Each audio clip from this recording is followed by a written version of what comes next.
사실은 첫 시간이 제일 힘들어요. 사경에 갔다 왔는데 저녁 시간이거든요. 일단 고기를 잘 넘겼습니다.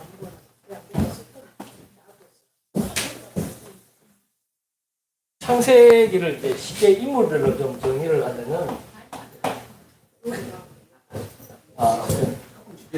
아담, 그 다음에 크게 이제 노아, 그 다음에 아브라함, 아브라함, 그리고 이삭, 야곱, 요셉, 이렇게 이제 창세기가 전개가 됩니다. 그래서 아담에게 있어서 이제 그 다음으로 중요한 인물들이 이제 가인과 아벨 이렇게 나왔고, 그리고 여기에서 나왔던 게 이제 그 재물에 대한 아담이 범죄했을 때 나왔던 가죽옷, 그 다음에 선악을 안다는 것이 뭔가? 인간이 선악을 안다는 것은 자기 중심에 자기 좋은 대로 하려고 하는 거, 그게 그게 악한 겁니다. 선은 뭔가? 하나님이 좋아하시는 것을 나도 좋아하는 거. 그렇다면 하나님이 좋아하시는 것이 뭔가? 그게 이제 지금 오경 공부하면서도 구체적으로 쭉 나오게 됩니다. 그래서 이제 가인과 아벨에서 여기 이제 족보, 이런 것들이 이제 오늘 현재까지 했던 거에 중에서 선악과 가죽옷, 족보, 그 다음에 여기 또 노아에서 심판을 하고, 노아에게서 셈이 이제 하나님이 셈을 따로 족보를 또 설명을 해주고, 그 셈의 족보에서 아브라함이 등장하게 된다. 그래서 우리는 구약 공부할 때 이 앞에 거는 그냥 간과할 때가 많습니다. 뭐 창조 나오고 아담 노아 하면 노아 홍수 심판, 아담 타락, 그 외에는 큰 게 안 남아요. 그런데 정말 그 내부적으로 흐르는 맥락상의 중요한 개념들은 뭔가? 선악과를 따먹어서 타락했는데 하나님이 가죽옷을 만들어줬다. 그 가죽옷의 의미가 무엇이었는가? 그리고 그 다음에 그 가죽옷 다음에 또 제물로 시험을 해서 가인과 아벨을 나누어서 하나님이 섭리를 해나가셨다. 그 섭리의 반기를 든 것이 노아 시대에 하나님의 아들과 사람의 딸들이 자기 좋은 대로 혼인을 하려고. 그러니까 혼인을 자기 좋은 대로 하는 것이 악행이기 때문에 그래서는 안 된다. 지금 이제 뭐 우리 좋은 대로 사랑해서 결혼한 그런 개념은 아닙니다. 여기에 선악과에 대한 개념 설명이 쭉 연결적으로 되어지는 겁니다. 그런 다음에 이제 아담의 후예 중에서 그 아브라함이 11장 후반부에 등장한다는 거. 그래서 아담, 노아, 아브라함은 쫙 하나의 혈통이라고 하는 거. 자, 이 혈통이 쭉 타고 와서 나중에 이제 여기에 또 다윗이 등장하고, 다윗의 혈통을 쭉 타고 와서 누가 와요? 마태복음 1장 1절이 그래서 신약 성경 제일 앞에 나와야 된다 이 말입니다. 아브라함과 다윗의 자손 예수 그리스도의 세대. 그러니까 이 예수는 다윗, 다윗은 아브라함, 아브라함은 노아, 노아는 아담, 아담은 누구예요? 하나님의 창조, 하나님의 생기로 창조된 하나님의 아들. 그래서 예수님 이전에까지의 모형적인 하나님의 아들은 아담, 그리고 이스라엘 백성 이렇게 쭉 연결이 되었다면 이제 신약에서는 진짜 하나님의 아들이 그냥 사람의 몸을 입고 세상 안으로 오셨다는 것, 이것에 대한 이제 모형적인 역사가 구약의 역사입니다. 자, 이제 계속해서 나가겠습니다. 아브라함에게도 똑같이 하나님께서 뭘 줘요? 복을 주십니다. 그 복이 이제 아브라함 때 그러니까 아담 때는 에덴 동산에서 주어졌고, 노아에게는 이제 세계로 확장되어졌다면은 아담에게는 이제 딱 지경을 정해줍니다. 가나안 땅. 어디서부터 어디까지 북쪽, 남쪽, 동쪽, 서쪽 경계선을 다 땅을 지도를 그래서 정해줘가지고, 아브라함에게 이 땅이 너희가 살 땅이다. 그래서 아브라함에게 대한 약속은 제일 먼저 나오는 것이 큰 민족입니다. 그냥 민족이 아니고 그냥 생육하고 번성하고 뭐 땅에 충만하다 뭐 이런 여기는 큰 민족이라고 아주 쉽게 명시해 줍니다. 그리고 이 민족이 살 땅은 뭐다? 가나안 땅이다. 그 다음에 아브라함에게 주는 통치권은 뭔가 하면은 모든 족속이 아브라함을 통해서 뭘 받는다? 복을 받는다. 그러니까 이 아브라함을 통해서 복을 받는다는 것은 아브라함이 복을 주면 복을 받는 나라가 되고 아브라함이 저주하면 저주하는 나라가 된다. 이거를 그 시대 사람들은 실제로 그런 법이 있었다고 그래요. 그게 뭔가 하면은 종주권 조약이라고 그래가지고 우리나라가 일본을 속국으로 삼았다. 그러면 속국으로 삼았을 때 그 나라의 통치권이 필요하잖아요. 그 통치권을 우리나라가 속국으로 삼은 일본에게 그 통치권을 인정해 주는 거예요. 내가 너한테 복을 줄게. 너도 저주할 권한이 있다. 그래서 너희들에게 주권을 내가 인정해 준다. 이것이 이제 그 시대의 종주권 조약인데 하나님이 이런 형식으로 아브라함한테 말을 하니까 아브라함은 금방 알아듣지요. 나보다 약소국에게 내가 복을 주고 저주할 수 있는 권한이 있는데 하나님이 나에게 그런 권한을 주셨다. 이렇게 이해가 되는 거예요. 그래서 아브라함에게 준 그런 복과 저주의 권한을 모든 족속에게 행사할 수 있게 된 거예요. 그래서 이방인도 아브라함의 집 안에 들어와 있는 이방인에게 할례를 행하면은 유대인과 같은 취급을 받는 사람들이 이제 되게 된 거죠. 그래서 물론 이방인들이 예수님이 오시고 난 뒤에는 이방인들의 세상이 왔지만 그 이전 구약 시대에도 이미 아브라함에게는 모든 족속의 복의 근원이 된다고 약속해 줌으로써 이제 이 세 가지 큰 민족은 자손, 가나안은 땅, 마지막 복의 근원은 통치. 그래서 아브라함이 복을 빌면 복을 받고 아브라함을 또 저주하면 안 되게 돼 있는 거예요. 그래서 아브라함을 저주했던 저주라기보다 하여튼 아브라함을 혼냈던 애굽의 왕이 아내를 누이라고 속였을 때 나중에 그 사실을 알고 이제 애굽 왕이 막 질책을 하잖아요. 근데 결국은 호통은 그 왕이 하나님한테 듣고 도리어 아브라함에게 재물까지 줘가지고 고향으로 돌아가게 하는 그런 섭리가 왜 그런가? 하나님이 왜 그러지? 아브라함을 이미 복의 근원으로 삼았기 때문에 아브라함을 건드리면 안 되는 거예요. 그래서 아브라함이 복을 주면 복을 받고 저주하면 저주하는데 다른 나라 왕이 아브라함을 저주한다거나 하게 되면 안 되게 돼 있는 거죠. 이렇게 아브라함에게 이제 이런 중요한 약속을 해놓고 바로 이제 나왔던 내용이 하나님께서 아브라함에게 그런 약속을 하니까 아브라함으로서는 자식이 없단 말이에요. 그래서 이제 이게 12장 1절로 3절에게 이제 했던 그 약속의 내용이었는데 이제 좀 뛰어넘어서 13장에 가면은 이 영토에 대한 얘기, 영토에 대한 얘기에 대해서 한 번 더 하나님이 매듭을 지었습니다. 이 가나안 땅을 너희에게 주겠다라고 약속을 했는데 그 다음에 하나님이 무슨 일을 전개해 나가는가 하면은 조카 롯과의 땅에 대한 선택의 시험을 하나님이 하도록 하는 거죠. 서로 가축들이 많아지다 보니까 서로 노비들끼리 물 때문에 가축 먹이는 물 때문에 다투고 일어나니까 야야야 너하고 나하고 이제 분가하자. 이 땅 중에서 어느 땅 가질래 하니까 그 당시에는 가나안 땅보다는 소돔과 고모라 땅이 훨씬 기름지고 경제적 가치가 있는 땅이었죠. 아브라함이 먼저 롯한테 선택하라고 준 것은 롯이 어떻게 선택될 것은 이미 하나님의 결정대로 된다는 사실을 아브라함에 대한 믿음을 더 확고하게 해주는 거죠. 롯이 선택을 만약에 가나안 땅을 했다면은 아브라함은 가나안 땅을 갖지 않고 다른 땅을 가져야 되는 거죠.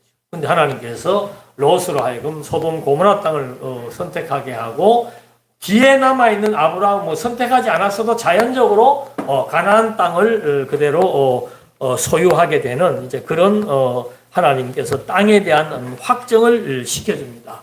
그 다음에 아브라함에게 복을 주면 복을 받고 아브라함이 저주하면 저주받는 그 통치권, 이것이 이제 소돔과 고모라 연합군과의 또 주변 나라 사람들과의 전쟁이 있었죠. 그때 이제 아브라함이 전쟁에서 승리하면서 이제 아브라함이 하나님으로부터 주어졌던 복의 근원이라고 하는 통치권을 또 경험을 하게 됩니다. 그러니까 땅도 하나님이 진짜로 롯과의 선택을 해보니까는 롯이 소돔 고모라를 선택하고 자기는 진짜 가나안 땅을 그대로 보유하게 되었구나. 하나님이 복의 근원 삼아준다 그랬는데 진짜 전쟁에 나가서 아브라함이 승리하게 되면서 통치권을 가지게 되는 이제 이런 것들을 확인시켜주고 마지막 남은 게 뭐예요? 이제 자식에 대한 문제죠. 자, 이런 일이 있으니까 하나님께서 아브라함 불러가지고 또 내가 이 복을 또 한 번 얘기해 줍니다. 그러니까 아브라함이 내가 이제는 너한테 이제 아주 그냥 큰 방패가 되어 주겠다라고 얘기를 하니까 뭐 큰 방패도 좋은데 지금 나한테는 뭐가 없습니다. 자식이 없습니다. 하나님 나한테 뭐 한두 명 준다는 것도 아니고 큰 민족이 이루어지겠다고 막 하늘에 별도 보여주는 그런 장면. 그래서 아브라함이 하나님에게 내가 너에게 큰 방패가 되고 큰 상급이 되겠다, 위로가 되겠다 하는 말을 해주니까 그렇다면 하나님 나한테 자식을 좀 주십시오. 나한테는 집에서 기르는 노예밖에 없습니다. 이 친구가 상속자가 되는 겁니까? 라고 물으니까 하나님께서 이제 그때 데리고 나와서 바다의 별과 모래를 보면서 내가 이만큼 큰 민족을 이루어주겠다고 약속을 합니다. 그러니까 그거 어떻게 믿겠습니까? 하니까 이제 하나님께서 즉석에서 그 재물이 불타는 새를 쪼개놨는데 그게 막 불이 타서 올라가는 그걸 보여주었고 역사적으로 주어지는 약속 이게 중요한 거예요.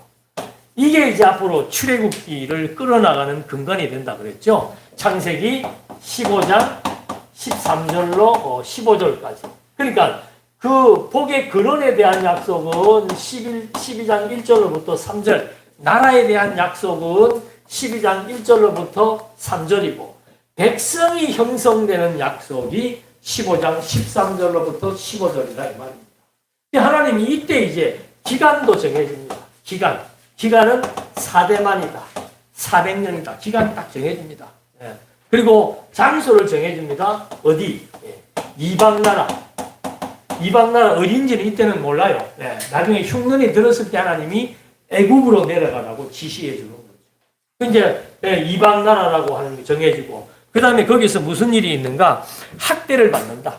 엄청난 학대를 받게 되고 하지만 거기에서 너희들이 진짜 큰 민족이 학대를 받고 큰 민족이 형성된다. 나중에 출애굽기 할 때도 나옵니다만 출애굽기 마지막 부분에 보면은 야곱의 가족 70명이 애굽으로 이주합니다. 창세기 마지막 부분이. 근데 출애굽기 1장을 딱 열면은 70명이 이주했던 가족의 명단이 쫙 소개가 됩니다. 그러니까 벌써 창세기 끝부분과 출애굽기 처음이 연결이 되는데 거기에서 중요한 것은 70명이라는 거예요. 명수, 가족 명수를 창세기에서도 정확하게 밝혀주고 출애굽기에서도 밝혀주는 거예요. 왜? 자, 아브라함, 이삭, 야곱 하나였습니다. 근데 야곱 때 하나였는데 야곱 때 와가지고 12명이 이제 자식을 얻는 거죠. 그렇게 해서 이것이 70명이 되었는데 그 70명이 이주를 해서 큰 민족이 이루어질 것인데 어디에서? 이방 나라에서 어떻게 노예로서 학대를 받으며 그런데 하나님이 반드시 너희를 학대했던 그들을 징벌하겠다. 그래서 마지막 장자재앙, 6월절에 장자재앙이 발생하고 애굽의 열재앙이 이게 숨 쉴 틈도 없이 막 재앙이 발생하는 거예요. 왜? 징벌을 하고 난 다음에 너희를 보내겠다고 창세기 15장 13절에서 15절에 약속을 했기 때문이다 이 말입니다. 그러니까 창세기 약속, 아브라함의 약속 중에서 12장 1절과 3절은 나라 언약이라고 하는 근본적인 약속이라면은 그 민족이 형성되는 것에 대한 약속은 15장 13에서 15라 말입니다. 그러니까 애굽 사람들이 왜 이스라엘 민족을 학대합니까? 하나님은 왜 애굽 바로 왕을 바로 겁주고 해가지고 바로 해방시키면 되는데 왜 애굽에서 열재앙을 보여주고 마지막에 막 그 애굽 사람들의 장자와 첫것이 다 죽는, 아까도 말했죠. 첫 새끼는 모든 것의 대표라고. 애굽의 장자가 다 죽고 짐승들의 첫 것이 다 죽었다라고 하는 것은 애굽은 이미 하나님에게 파멸했다는 것을 보여주는 것과 똑같은 거예요. 애국 국민들이 자식이 죽은 것도 슬프지만 더 고통스러운 것은 우리 신은 지금 어떻게 되냐 이 말입니다. 예. 그런 것이 전부 다 왜 그렇게 하는가 하면 하나님이 아브라함이 자식이 없다고 얘기했을 때 큰 민족을 이루어 주겠다고 하시면서 했던 구체적인 과정들을 여기에서 약속을 하게 되는 겁니다. 자, 이 약속을 해놓고 난 다음에 아브라함이 몇 년 만에 25년 만에 이제 자식 이삭을 얻게 되는 거죠.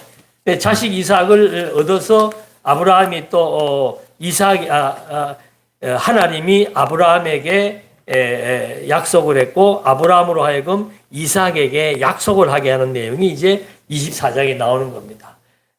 하나님이 아브라함에게 너 이삭에게 이렇게 약속해라고 했는데 그게 뭔가 이 땅을 내 씨에게 주리라. 이삭이 이제 그 땅에 있으니까 이 가나안 땅을 내 씨에게 주리라. 이 말은 벌써 하나라는 것을 의미하는 거예요. 하나. 씨에게 줄 것을 약속을 했고 그 다음에 이제 이삭이 또 흉년이 들어가지고 피난을 가는데 이삭에게는 애굽으로 가지 말고 그랄로 가라. 그랄은 블레셋입니다. 그쪽으로 가라라고 얘기를 해줍니다. 그러면서 내 자손을 하늘의 별과 같이 번성하게 하며 땅을 또 줄 것이고 내 자손으로 말미암아 또 천하 만민이 복을 얻으리라. 모든 족속이 복을 얻으리라. 그 다음에는 천하 만민이 다 복을 얻으리라. 확실한 통치권을 이제 하나님께서 주시면서 너희들이 이 민족은 복의 근원이다. 왜 이스라엘 민족이 복의 근원입니까? 아브라함에게 모든 족속이 너로 말미암아 복을 받을 것이다. 이삭에게 천하 만민이 너로 말미암아 복을 받을 것이다. 왜 그런 거예요? 아브라함, 이삭, 야곱, 다윗을 통해서 누가 왔습니까? 천하 만민에게 복의 근원으로 강림하실 하나님의 아들 그리스도에 대한 약속이다 이 말입니다. 그래서 이제 이런 약속을 구약 때는 이렇게 계속해서 조상들에게 해주고 있는 겁니다. 그러니까 이삭도 결국은 뭐 이런 약속도 받았지만 결국 흉년이 와가지고 블레셋으로 피난을 갔을 때 뭐 피난살이 온 사람이니까는 뭐 그 왕이 저쪽 어디서 좀 살아라고 했는데 농사를 지었는데 그 블레셋 사람들이 농사 지은 것보다 100배나 더 많이 수확을 해버린 거예요. 그러니까 지금 우리 시대 같으면 누가 100배나 더 수입을 얻었다면은 야, 너 정말 대단하다. 어떻게 된 거야? 나도 좀 배우자 이럴 텐데 그때는 바로 이삭이 100배의 수확을 얻었다는 것은 곧 누구의 능력이다? 신의 능력이라는 거예요. 그러니까 당장 아비멜렉이 와갖고 와, 네가 섬기는 신은 대단하다. 너 나하고 앞으로 평화조약 맺자. 주인이 종한테 평화조약을 맺자 그러는 거예요. 쉽게 얘기하면. 그래서 정말 천하 만민이 복을 얻는다는 약속이 피난 가서 그것을 경험하게 하고 그런 통치권이 나에게 하나님이 주셨다는 사실을 이제 이삭에게 경험을 하게 한 겁니다. 이제 그러고서는 이제 이삭의 두 아들이 낳았죠. 쌍둥이가 낳았죠. 쌍둥이. 근데 그 쌍둥이가 낳았는데 하나님께서 지금 노아 시대에 하나님의 아들과 사람의 딸들이 혈통이 혼합돼 버리니까 다 멸망시키고 노아와 그의 아들들을 선택해서 아들 중에서 셈을 선택하고 아브라함을 선택하고 이삭을 선택하는 것처럼 쭉 하나님의 이제 선택적 사역은 계속해서 한쪽에서 흐름을 타고 진행되고 있는 겁니다. 그래서 결국은 야곱을 하나님께서 태중에서부터 하나님이 선택하는 거죠. 태중에서부터 선택을 해야 이 야곱은 하나님이 선택한 자식이라는 것을 이삭도 알 수 있고 나중에 자기가 태중에서 선택했다는 것은 야곱에게 장자권을 준다는 얘기예요. 구약시대에는 우리나라도 과거에는 그렇잖아요. 맏아들에게 유산을 상속하는 것처럼 구약시대는 장자는 아버지의 모든 것을 다 상속받게 되어 있단 말입니다. 근데 그거를 역사적인 관습에 의하면은 에서가 상속권자가 돼야 되는데 하나님은 그렇게 안 하는 거예요. 내가 선택하고 내가 지명한 자가 상속권자가 된다. 왜? 하나님이 복을 주는 거 아담에게 복을 주고 하나님이 선택한 셋에게 복을 주고 노아에게 복을 주고 하나님이 선택해서 복을 주는 거예요. 왜? 창세전부터 그렇게 하나님이 선택하기로 작정한 하나님의 아들들이 있었기 때문에 그걸 그대로 지금 하나님이 실현하는 거죠. 그래서 야곱도 태중에서 이삭으로 하여금 아버지와 이삭의 어머니 리브가에게 이 쌍태중에서 큰 놈이 작은 놈을 섬기게 될 것이다.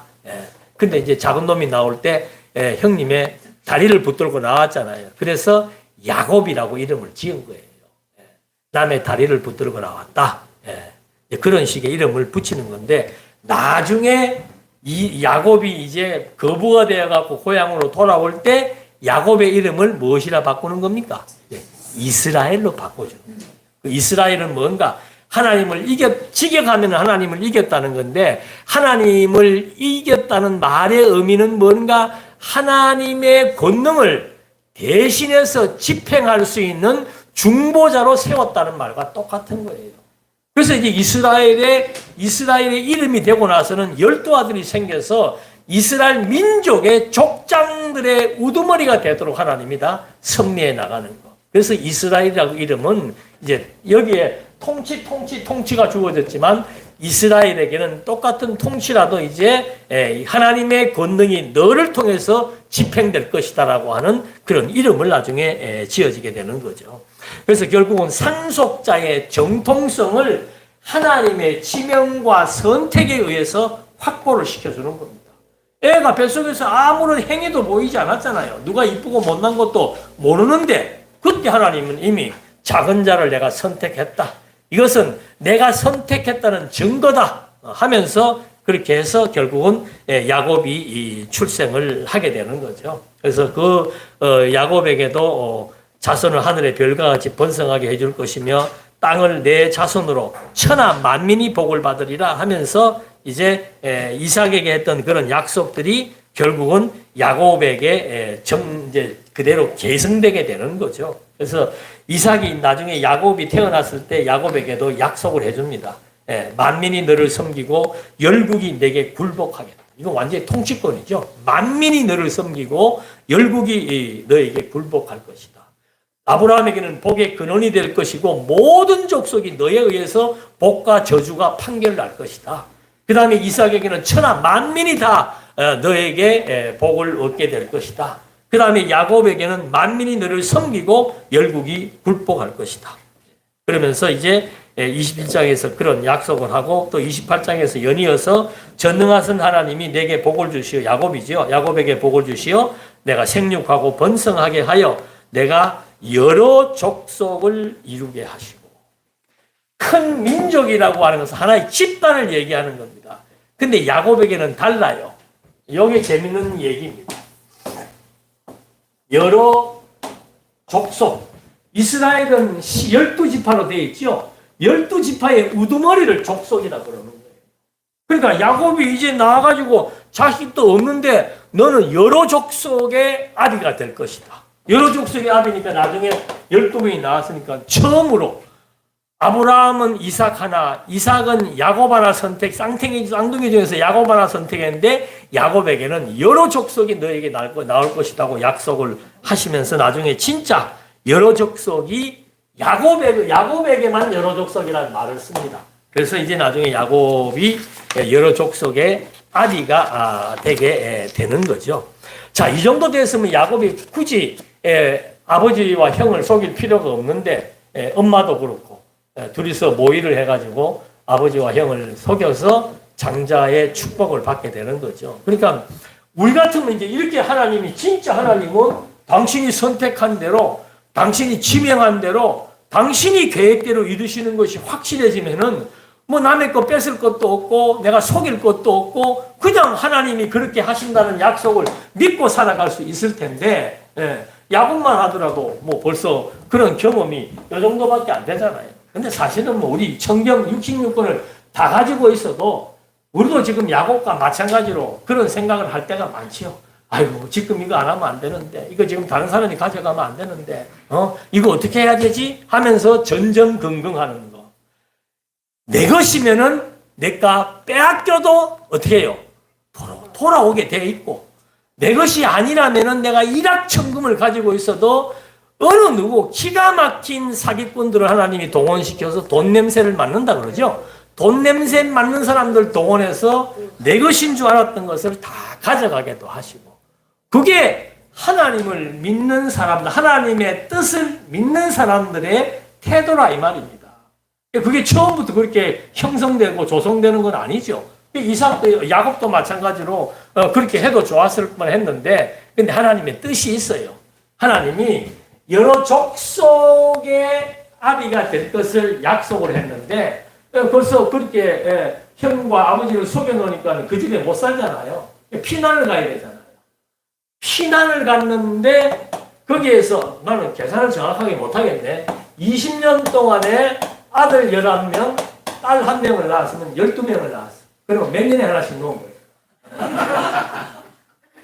계속 놓은 거예요, 계속.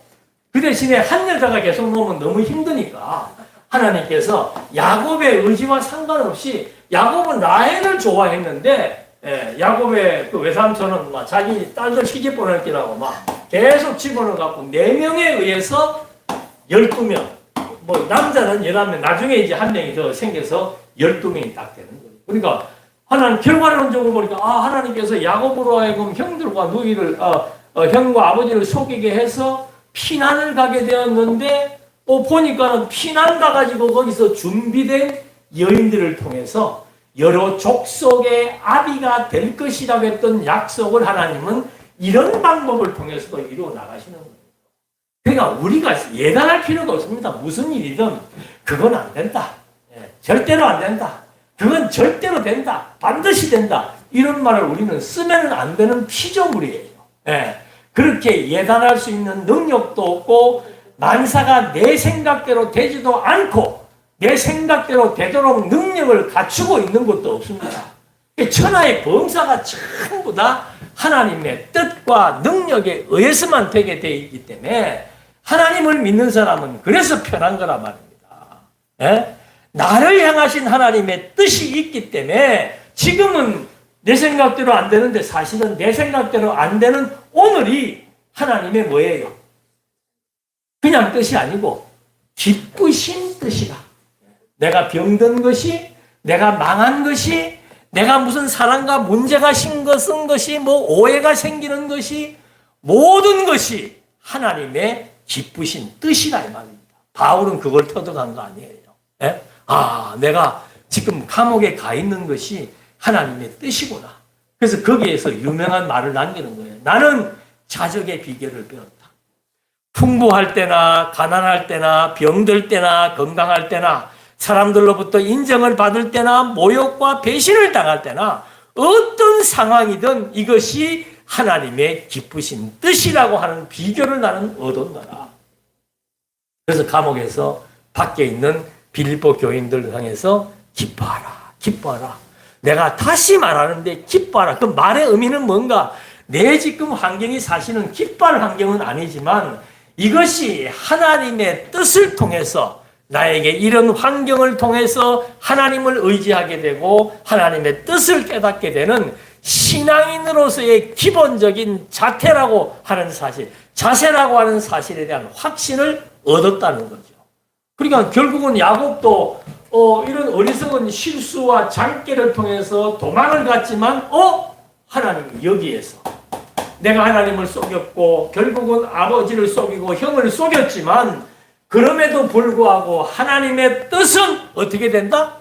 이루어진다는 거예요. 인간의 계획, 인간의 모사, 인간의 교활, 관계 이런 것은 정말 하나님 앞에서는 의미가 없구나.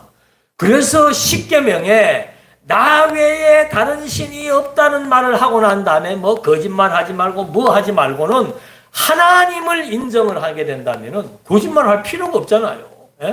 거짓말 한다고 해서 내 생각대로 안 될 것이고.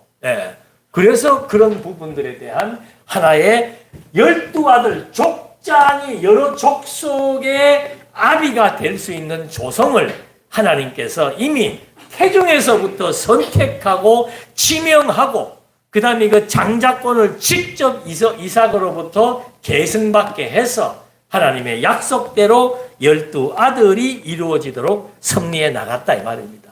그렇게 부자가 되어가지고 이제 고향으로 내려오려고 준비를 할 때 하나님이 나타나서 야곱이 피난 갈 때 나타났던 곳이 어디예요? 베델이에요. 베델에서 약속해 주는 겁니다. 베델에서 하란까지가 한 800km가 된답니다. 여기가 베델이라면 하란은 이쪽이에요. 이쪽. 아브라함의 아버지가 여기에서 머물러 있던 곳. 그 아브라함의 아버지와 같이 올 때 여기에 머물렀던 여기가 하나인데 여기서 여기까지가 한 800km 된답니다. 지금 800km 운전하는 것도 힘든데 걸어서 여기까지 가는데 중간중간에 온 마적들도 있을 것이고 뭐 도둑놈도 있을 별 사람들 다 있을 거 아니에요. 그래서 하나님이 여기에 베델에서 나타나가지고는 걱정하지 마라. 예. 내가 너에게 생육하고 번성하고 땅을 주고 그 다음에 통치권을 준 거 그거 반드시 너한테 이룰 것이다. 그리고 네가 여기를 떠나서 돌아올 때까지 내가 반드시 돌아오게 할 것이고 끝까지 너와 함께 할 것이다. 그 약속이 지금 이때는 실감이 나잖아요. 예? 광야길을 지나서 도망을 가야 되는데 도망자 신세가 얼마나 불안하고 초조하고 불안전하겠습니까? 그때 하나님이 함께 한다고 약속을 해주신 거죠. 근데 진짜 20년이 지나서 21년째 될 때 거부가 되었고 이제는 떠나야 되겠다고 해서 아내들과 자식들을 거느리고 이제 시작하려고 할 때 하나님께서 어디로 가라? 베델로 가라. 그러니까 이거는 이 시대에 이런 걸 우리가 보면서 지혜를 얻는 거예요. 하나님께서 야곱으로 하여금 다시 이 장소로 가서 약속의 땅, 야곱이 떠나왔던 브엘세바, 유다 지역의 제일 남단 지역에 있는 브엘세바에 그대로 도달하기까지 하나님께서 그렇게 야곱과 함께 하시면서 거부가 되게 하는 거죠. 돌아오니 이 베델을 향해서 오는 길에 하나님께서 이 베델을 향해서 올 때 이렇게 이제 온단 말이에요. 오는 길에 이제 전쟁도 벌어지고 에서를 만나야 되는데 에서 만나기 전에 얼마나 초조하겠습니까? 세월은 20년이 지났지만 형이 동생 보면 장자권을 다 빼앗겨 버려요. 요즘으로 말하면 아버지 재산이 엄청 막 수백억이 되는데 그걸 동생놈이 사기를 조서를 어떻게 해가지고 그걸 다 가져가 버린 거예요. 저거 맞나? 형이 아마 그때까지 살지도 못했을 거예요. 화가 나서. 그 동생만 생각하고 화가 치밀어 화병으로 벌써 죽었을 거예요. 얼마나 동생은 또 형 만날까봐 두려워하겠어요. 근데 여기서 원수는 외나무다리에서 만난다고 에서가 온다는 소리를 듣고 이제 막 야곱이 혼비백산 한 거죠. 그래서 미운 놈들 앞에 세우고 자식도 좀 미운 것 앞에 세우고 이쁜 놈 뒤에 세우고 온갖 머리를 써가지고 딱 작전을 꾸려놨는데 결국은 에서가 안아버리잖아요. 그런 역사들을 하나님이 섭리해 나가고 이름이 바뀐 거는 우리가 잘 아는 대로 야복강 요단강 우측에 있는 그 야복강에서 천사하고 씨름하다가 이겼을 때 거기가 브니에라 그러죠. 천사하고 싸워서 이겼을 때 이제 그 천사가 이스라엘이라고 이름을 주면서 그건 두 가지 뜻이 있다고 그래요. 하나님과 겨루어 이긴 자, 그가 하나님으로서 다스릴 자. 그러니까 하나님과 겨루어 이기다는 거죠. 그건 엄청난 권세와 능력을 의미하는 거죠. 그 다음에 하나님처럼 다스릴 것. 하나님의 그 통치권, 하나님의 통치권은 인간이 범접할 수 없는 것이지만 그런 것처럼 이제 야곱은 모든 족속의 아비가 되고 이방 천하 만민을 다스릴 수 있는 그런 권세가 있는 자다. 그러니까 그 이름이 그렇잖아요. 이름 잘 지어야 돼. 야곱이라는 이름은 발 뒤꿈치를 잡고 나온 자. 또 한 가지는 속임수로 남의 자리를 빼앗은 자. 이름도 별로 안 좋아. 그 이름대로 간다니까. 근데 그 앞으로 모든 족속의 근원이 되고 아비가 되고 12족속의 아버지가 되는 그런 위대한 인물이 남의 것 빼앗은 그런 사람이 돼가 되겠습니까? 나올 때부터 남의 다리 붙들고 늘어지는 그런 사람 되면 안 되겠죠. 그 사람께서 이름부터 바꿔줍니다. 아브라함도 아브라함으로 바꾸고, 사레도 사라로 바꾸고, 그 이름을 통해서 민족의 의미가 되고, 왕비에서 민족의 의미로 바꿔버리고, 이런 식으로 하나님께서 이제 이스라엘, 그것이 결국은 지금 이스라엘의 국호가 돼버리는 거예요. 왜? 이스라엘이라는 나라를 아브라함 나라라 그러지 않고 이삭의 나라 그러라 하지 않고 왜 야곱의 나라라고 했는가? 야곱을 이스라엘로 바꾸어서 이스라엘이라는 이름을 지금 국호로 정하게 된 이유도 여러 족속의 아비 야곱 때 12족속이 70명이 되었고 그 70명이 60만 대군으로 번성했기 때문에 그래서 이스라엘이라는 이름을 이제 갖게 되기도 되는 거죠. 그래서 여기서 이제 보게 되면은 방금 말씀드린 대로 1명에서 12명, 12명에서 70명 이 정도 딱 조성이 되니까 이제 여러분 무슨 생각이 납니까? 70명이 되니까 이제 슬슬 하나님의 작업은 어떻게 시작해야 돼요? 이 70명을 어디로 보내야 돼요? 이방 땅으로 보내야 돼요. 그 이방 땅이 어딘가? 이 애국은요 삼각주가 있어가 그 나일강에서 삼각주가 형성되어 가지고 그 당시에 완전히 곡창지대입니다. 아무리 흉년이 와도 다른 나라들 다 곡식이 없어도 애국은 곡식이 있을 정도로 풍요로운 곡창지대예요. 그래서 하나님께 여기에서 흉년이 들게 해가지고 일로 보내려는 하나님의 계획이 있는데 그 계획을 어떻게 이루어 나가는가? 그게 이제 요셉으로부터 시작되는데요. 요셉으로부터. 여러분 구약성경에 보면 아담, 노아, 아브라함 이 다 유명한 사람이죠. 그 다음에 이삭, 야곱 그러니까 유대인들이 꼭 그럽니다. 너희 조상의 하나님, 열조의 하나님 하면은 딱 세 사람만 이런데요. 아브라함과 이삭과 야곱. 근데 요셉도 엄청난 일을 했잖아요. 예? 요셉이 37장부터 50장까지 분량도 엄청나게 많아요.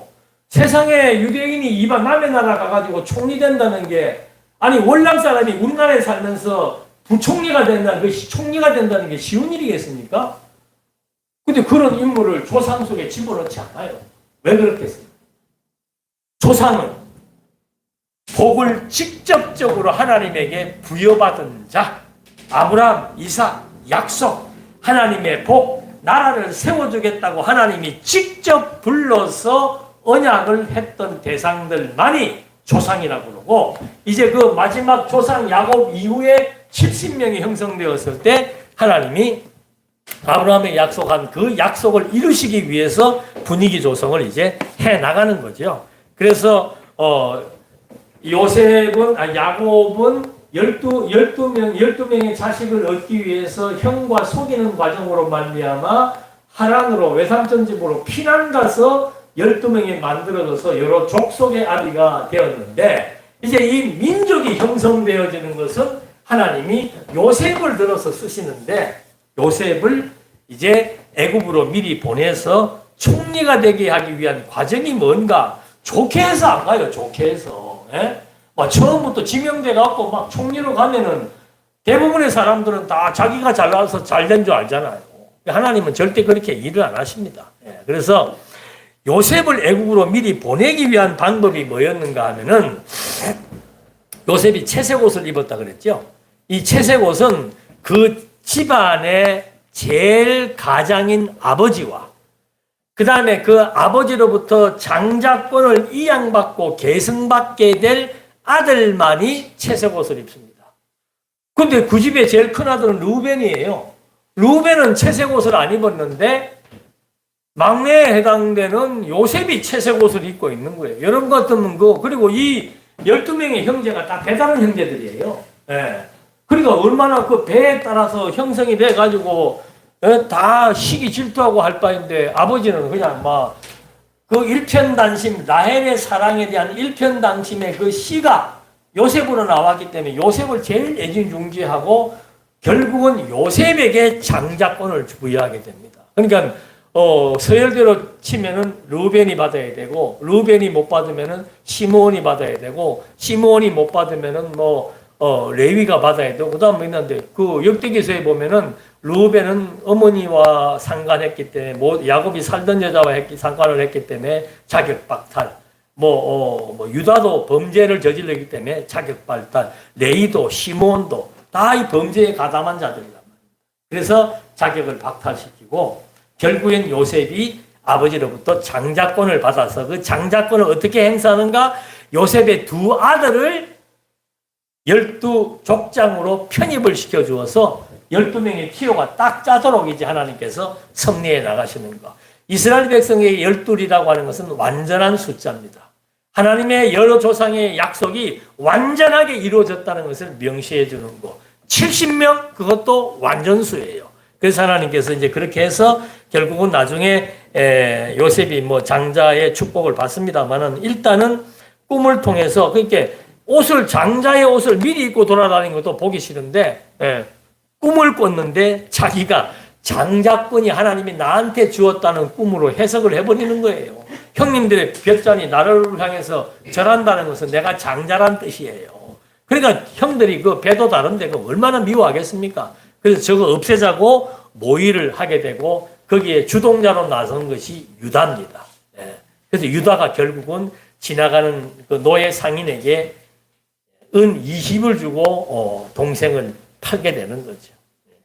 팔았는데 그래서 우리는 참 이런 걸 보면서 오늘의 현실이 힘들고 어려워도 좌절하지 않을 수 있는 거예요.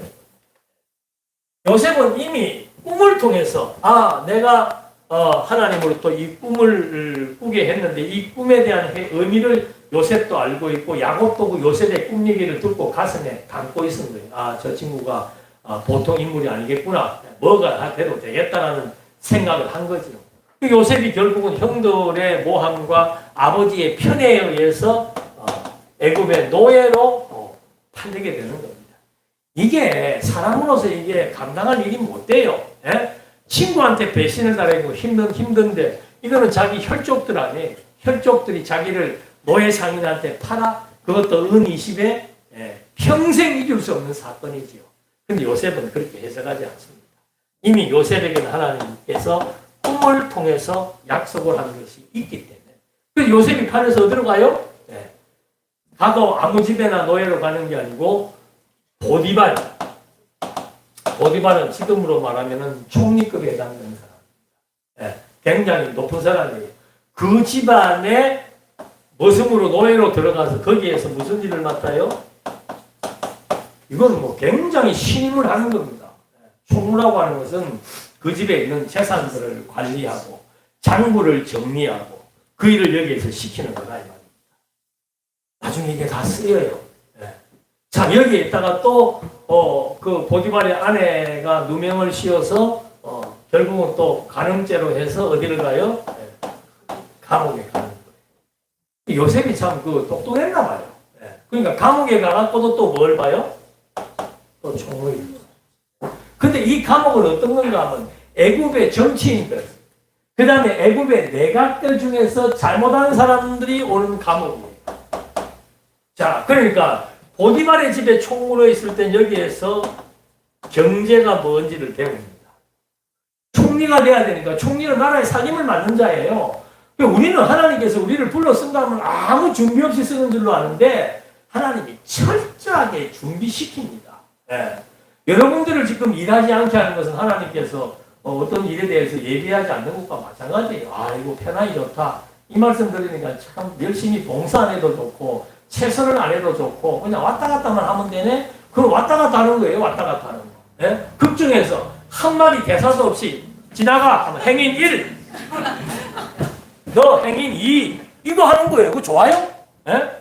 이왕이면 하나님의 연극 속의 무대 속에서 제일 주인공은 못 되더라도 그래도 거기에 내 역할을 충실히 수행할 수 있다는 그것이 정말 감사한 일이죠.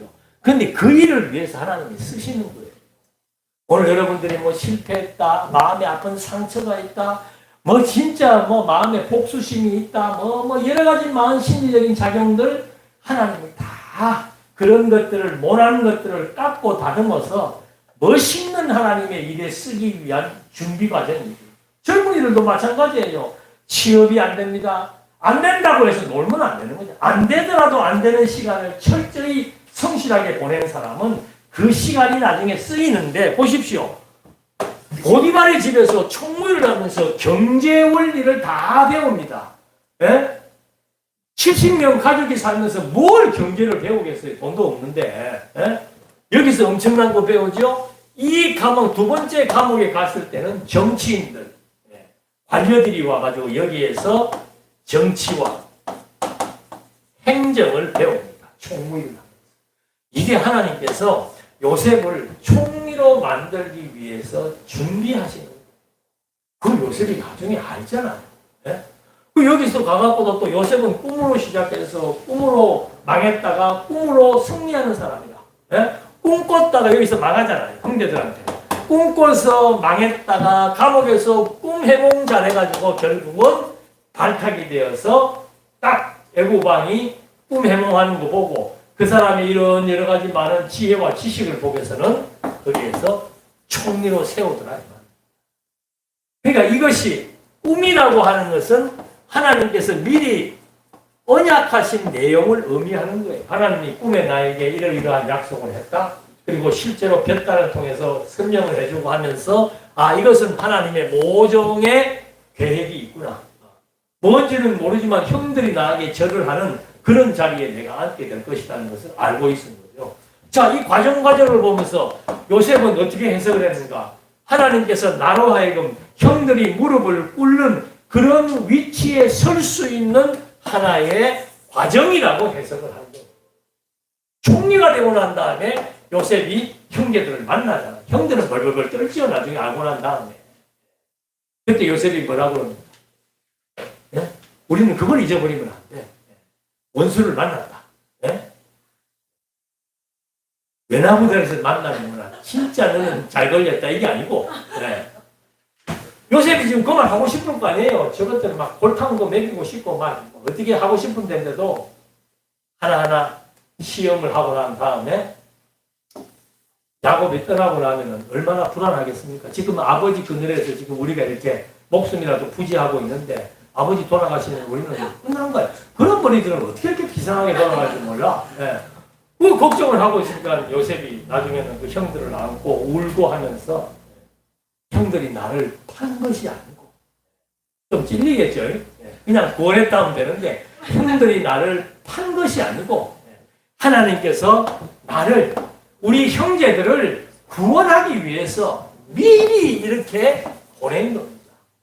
내가 이런 험악한 과정들을 겪었지만 이것이 나중에 총리가 되었을 때 다 쓰이는 일이었습니다. 남의 집살이 하면서 머슴살이 한다는 것이 얼마나 피눈물 나는 일입니까? 감옥살이 한다는 것이 얼마나 그것도 죄도 없이 누명 써서 감옥살이 하면은 그 사람은 우리 같으면 지 명예 못 살아요. 억울해서. 예. 그런데 그걸 하나님의 뜻을 중심으로 해석할 수 있는 하나님의 꿈을 기억을 하고 그 꿈이 어떤 과정을 통해서 펼쳐지고 아 여기에서 내가 경제와 정치와 행정을 배우게 하시는 하나님. 어떤 자리에 들어가도 하나님이 우리를 그냥 보내는 것은 없습니다. 교육이에요. 예. 병들어도 교육이고 망해도 교육이고 흥해도 교육이고 좋아도 교육이고 나빠도 교육이에요. 한순간도 요셉이 얼마나 좋은 자리에 올라갔습니까? 하나님 잊어버리지 않잖아요. 하나님이 나를 이리로 보냈다. 왜 이리로 보낸 겁니까? 하나님이 보낸 거예요. 결국은 이 가나안 땅에서 아브라함에게 약속했던 그 약속대로 이제 이 민족, 큰 민족으로 이루게 하기 위해서 이스라엘 가족 70명을 애굽으로 이동시켜서 번성하게 하신 하나님의 섭리 역사. 그래서 결국은 이 민족들이 여기에서 이제 뿌리를 내리고 살게 되는 거예요. 이제 아버지가 죽잖아요. 아버지가 죽으면서 뭐라고 해요? 그런 말들이 의미 있는 얘기예요. 아버지가 죽으면서 하는 말이 뭡니까? 야곱이 죽을 때 하는 말. 유언이 뭐예요? 죽기 전에 물론 12아들에 대해서 축복도 해줬습니다만은 야곱이 이제 죽기 전에 요셉에게 당부합니다. 내가 조상들과 함께 눕거든. 이 말은 벌써 조상들이 죽었는데 나도 조상들 아브라함과 이삭처럼 죽을 것이다. 그때 너는 나를 애굽에서 메어다가 어디에다가? 조상의 묘지에다 묻어달라. 그 조상의 묘지에 묻힌 사람은 몇 명 없습니다. 아브라함, 이삭, 야곱 그리고 그의 아내들 몇 명 없어요. 그 조상에다가 나를 묻어달라는 거죠. 그 조상은 막벨라 불러서 아브라함이 돈을 주고 산 곳이에요. 그게 가나안 땅 정복이지요. 그때 그 조상, 야곱은 죽으면서도 내가 지금은 애굽에 있지만 내 해골을, 내 뼈를 내 조상의 무덤에다 묻어달라는 유언을 남기는 겁니다. 그러니까 30일인가? 30개월인가? 하여튼 30일일 거예요. 오랫동안 장례를 치르는, 국장으로 치르는 거죠. 총리의 아버지가 돌아가셨으니까. 온 사람들이 다 슬퍼하면서 마지막에 이제 야곱의 시신을 조상들이 묻혀 있는 그 무덤 묘지로 이제 이장을 하게 되는 거. 70일 장례라고 나와요. 시신을 처리하는데 40일. 그거는 왕이나 이런 사람들 아니면 그렇게 안 합니다. 어떻게 남의 나라에서 피나는 사람들의 시신을 갖다가 무슨 40일 동안 그 부패 처리, 애굽이 미라가 제일 발달된 나라 아니에요. 40일 동안 그 시신을 처리하고 결국은 통합 30일 동안 장례를 치르고 70일 완전수죠. 70일 동안 장례를 치르고 난 다음에 그 시신을 야곱의 약속대로 가나안 땅으로 이장하는, 매장하는 그것이 이제 나오고, 제일 마지막에 또 요셉의 유언이 나옵니다. 그 유언은 뭔가? 요셉도 얘기합니다. 요셉이 참 멋지게 얘기해요. 하나님이 반드시 돌보시니 내가 죽어도 이 민족은 불안할 거 아니에요. 요셉이 총리로 있을 때만 괜찮았지만 요셉이 죽고 나면 어떻게 되는 거예요? 우리 민족을 누가 봐줍니까? 노예가 되는 거죠. 노예지요. 그러니까 불안하니까 불안해하는 걸 요셉이 알고, 내가 죽으면 하나님이 반드시 당신들을 돌보실 것이다. 걱정하지 말고 내 해골이라고 나오더만, 내 해골을 언제 출애굽할 때 내 해골을 메고 올라가겠다고 약속을 해놔. 야, 근데 출애굽할 때 그 정신없는 시대, 여러분 보십시오. 막 밤중에 막 온 도시에 통곡 소리가 납니다. 자식들이 죽고 양들이 통곡 소리가 나고 피비린내가 나고, 자기네 집에도 양의 피를 발라서 피비린내가 나고, 그것이 깜깜한 밤중에 정말 아수라장인 그런 상황에서 자손들이 요셉을 잊지 않아요. 그게 요셉이 오고 난 뒤로부터 400년이 지난 거예요. 이 대단한 민족들이야, 보면은. 400년이 지났는데 그 말 한마디를 잊어버리지 않아요. 그러니까 얼마나 이 사람들이 민족의 교육을 철저히 한 겁니까? 예? 아브라함, 이삭, 야곱 때 내려와가지고 400년 동안을 이 사람들에게 하나님이 나타나지 않았지만, 아브라함과 이삭과 야곱에게 약속하신 우리 조상의 하나님이 때가 되면 반드시 나타나실 것이라는 확신을 갖고 그들은 그 시간을 견디는 거예요. 400년이 지나서 애굽을 탈출하는 그 6월절 날 밤에 뭘 챙긴 겁니까? 요셉의 해골을 챙긴 거예요. 그게 출애굽기에 나와요.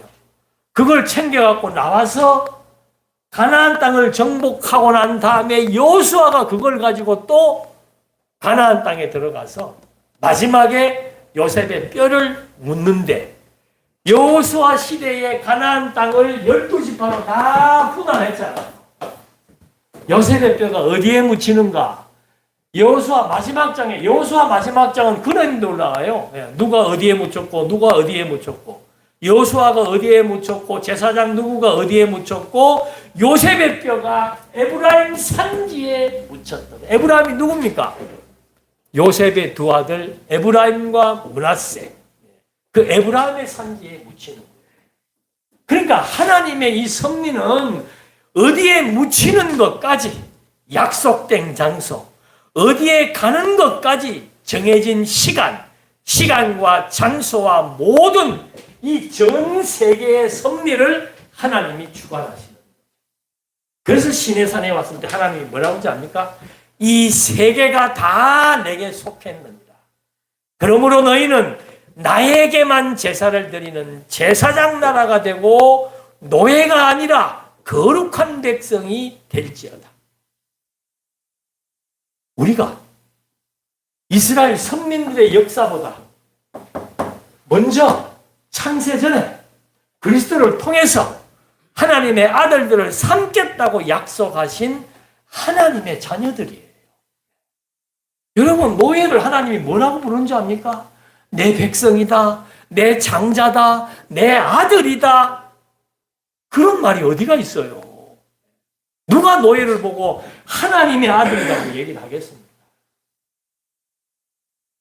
죽어버린 영혼들, 죄와 사망 가운데서 죽어버린 하나님의 아들들을, 당신의 아들을 보내가지고 아들의 생명으로 우리를 살리기 위해서 값을 치러서 우리를 이제는 새 사람이 되어서 죄와 사망으로부터 벗어나서 의인의 칭호를 얻고, 하나님의 노예가 하나님의 백성 칭호 얻는 거하고 똑같은 거예요.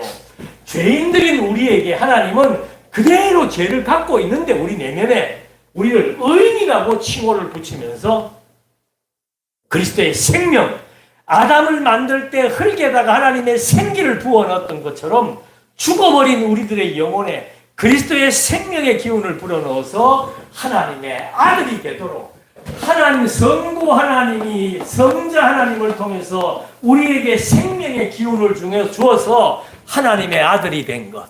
아담이 흙에서 하나님의 생기로 말미암아 아담이 하나님의 아들이 된 것처럼 죽어버린 우리들의 영혼이 그리스도의 죽음의 공로, 부활의 공로에 의해서 이제 우리는 죄인이요, 사망한 자가 아니라 하나님의 아들이요, 의인이요, 생명으로 하나님의 생명의 기운으로 살아가는 가장 존재로운 가치라고 합니다.